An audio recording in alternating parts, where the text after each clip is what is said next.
Hey guys, this is Apple Gamer 24/7, and today I have a really exciting video for you guys today. This video is going to be a little different from some of the other videos I've done. This is kind of sort of like a trial type video. I have just acquired a new Mac. It's not like a brand new Mac, it's an older Mac, but I'll explain more as I go into this video. But I just wanted to make this video just to show you guys the new Mac I got and what I'm going to be doing with it, and also showing you guys the setup and the process. I thought it might be a fun video to do and stuff like that. And I haven't really done any videos in a while. I think I did one last week, but they've been sort of been on the tutorial side. But I thought I might just make a different type of vlog type video and just show you guys what I have. So what I'm going to do now, guys, is I'm going to turn the camera around and I'm going to show you guys what type of Mac I got. Alright guys, this is the Mac I got. It's a PowerMac G5. I'm not too sure on the specs of it yet. I know it has a 2 GHz dual-core G5 processor in it. I'm not sure about the RAM. I know it has a 160 GB hard drive. I'm not sure about the other one. It has a second hard drive in there, but I'm not really too sure. But the size has an optical drive on it. So this is the Mac I got, which is free from a friend of mine. He was looking to just throw it away, so he decided to give it to me. Just was wondering if I was interested via Facebook, and I was, since it was a free Mac, obviously, and obviously I'm going to be interested. So right now I'm just going to show you guys some other stuff that I needed to buy with it, because it didn't come with everything I needed. It was just the tower. So I needed to get some other stuff to make it work via my setup. Alright guys, the first thing that I got here was this DVI to VGA adapter. I needed this to hook it up to my TV because the PowerMac has a graphics card on it that has a DVI port, and obviously my TV doesn't take DVI, it uses VGA, so I needed this adapter to make it work with the PowerMac. The next thing I got was this Logitech keyboard and mouse set. I'm not really too sure on the model number, but I'll definitely put all the links to everything I bought and down below to Amazon, so you guys can buy for yourself if you need it for your own computer setup or whatever. But this is just a keyboard I picked out. It was like the cheapest one. I just needed something to work quickly just for the setup, but then I'm going to take it away because I'm going to use the PowerMac for a server. And what basically I'm going to do is I'm going to put all my website stuff on it that I'm going to be doing over the next couple of years on it. I'm going to store it on there just so it's off my iMac, and I can use my iMac for a dedicated video editing and sort of like creation machine, so I can create my websites off there and save all the files on the PowerMac. So that is my whole goal of this setup. So what I'm going to do now, guys, is I haven't really opened up the PowerMac. I looked inside it a little bit, so I'm going to open it live on camera for you guys and really give you guys a tour of what's inside this machine. Alright guys, so this is the inside. Obviously, right here, if I can zoom in, here we go, is the G5 heatsinks. That's for the processors. Right above that is the graphics card with the DVI port on it. And the 2 hard drives, like I said, there's one 120 GB drive in there and another drive of some size in there at the top, I don't know. And then there's the optical drive. So pretty much spare PowerMac just looking to be used as a server. So now I'm going to put the door panel on it that goes right here, and I'm going to start moving this thing into my setup. So I'll give you guys an update when I have it pretty much what I'm going to be doing. Alright guys, well, it's in its place. And now all I gotta do is connect the VGA cable to the TV, and then it should be good to go. But man, that was a long time to just get that one thing. It's heavy because it's made out of aluminum. But I'm surprised the power cord I have is not an official Apple power cord. It's a PC one, so I didn't know if it was gonna reach all the way, but surprisingly it did. So that's good news.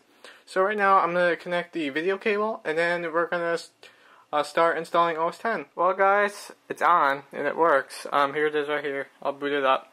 I just turned it on quickly just to see if the VGA cable and the DVI adapter work, and they work perfectly. So now what I'm going to do is I'm just going to sort of just push this TV back a little bit, and then I'm going to open the keyboard and mouse up and then install OS X. Alright guys, I took a little break from the setting up the PowerMac for a little bit. I just took a break, ate some dinner, and I did some stuff. But right now the PowerMac is all set up and ready to go. The keyboard and mouse are hooked up. And I have, if I can grab it here, my Leopard disc, which is right here. So I'm going to install it now. So I'm going to press the eject button.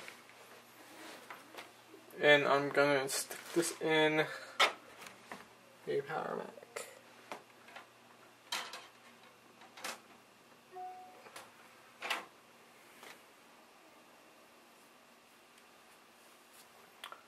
Hoping that it reads it.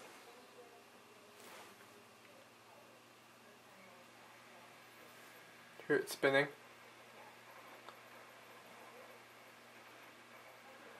Alright, as you can see, if I turn the camera a little bit, the Leopard installer has prompted us, so I'm going to boot from CD so I can install this and erase all the data off the drive.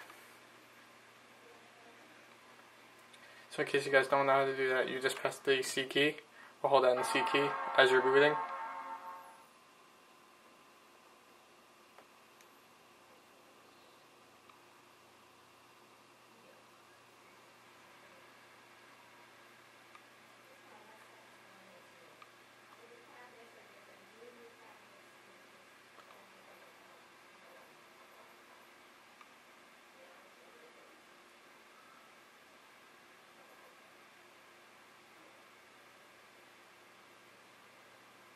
Alright guys, we're at the installer, and I apologize for the terrible resolution. The graphic settings are not enabled yet, so I'm going to hit next. Preparing installation. Here we are, we gotta go to utilities, disk utility, and I can finally show you guys what's in those two hard drives, because I haven't looked yet.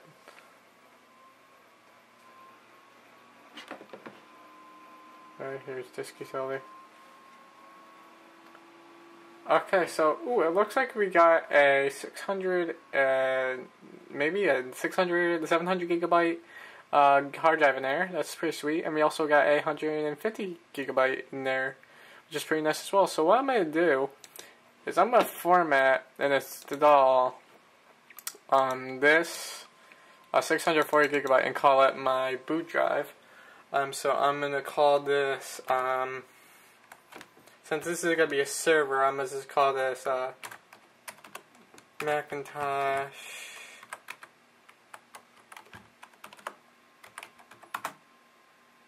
I think I spelled that right. Server HD. Oops. I'm going to do that. And what I'm going to do also as well is to make sure that everything is deleted. I'm going to zero out the data just so everything goes well. I'm going to do the same thing for the other one, but I'm going to make that my my scratch drive or whatever. So I'm going to do erase, and we're going to do erase again. So it says at the bottom here, the erase option, it says preparing 0 disks. So when this is done and I'm done formatting both drives, I will tell you guys what I'm going to do next. Alright guys, just a bit of an update. I decided not to do the 0 out disk data because it said it would take over 7 hours, so I decided just to skip it.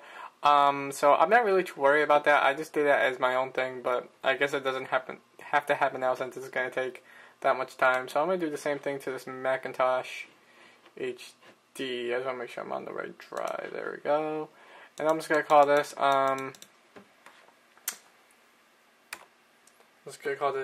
HD, just for something. And we're going to erase this as well. Can I partition that? Partitioning. Forming as extended journaled. Alright, so we're done with disk utility. So we're going to exit out. Continue. Obviously we're going to agree to do these terms. And we're going to install the server. We're going to install the operating system to the server disk. What I'm going to do is that's on the right screen. But what I'm going to do is I'm going to hit continue. I'm going to go customize. Don't need language translations, I don't need any additional fonts, and I don't need printer drivers most likely. But I might put the printer drivers back in because I might need to print off my Canon, but I'm not really too sure. I don't think I need that, so I'm going to get rid of this as well. So I'm going to hit done. And if you guys want to save space, use the customize menu to get everything you don't need. I'm definitely going to get rid of the additional fonts and the language translations. So hit done and install. So all we're doing now, guys, is that we're installing OS 10 onto the drive, and I'll come back at you guys when this is done. Alright guys, I just got done installing Leopard, And I just want to prove to you guys that I'm running Leopard. So we go to the Apple menu about this Mac. And if you can see that, let me bring this down just a little bit so you guys can see it. It is running Leopard, as you can see. There's the version and everything in case you guys want to look at it. As I said before, it's a dual 2 GHz PowerMac G5 processor and 2.5 gigabytes of RAM. So not a bad system for basically getting it for free. All I had to pay for was the DVI adapter, the keyboard and mouse, and the VGA cable I needed. So anyway guys, I'm going to let you guys go here. This is a really fun video to do. I hope you guys liked it. I hope the camera work wasn't too bad. I was just trying my best since I'm a one-man crew here. But anyway guys, I have a lot more videos coming up the next week, and I will see you guys in the next video.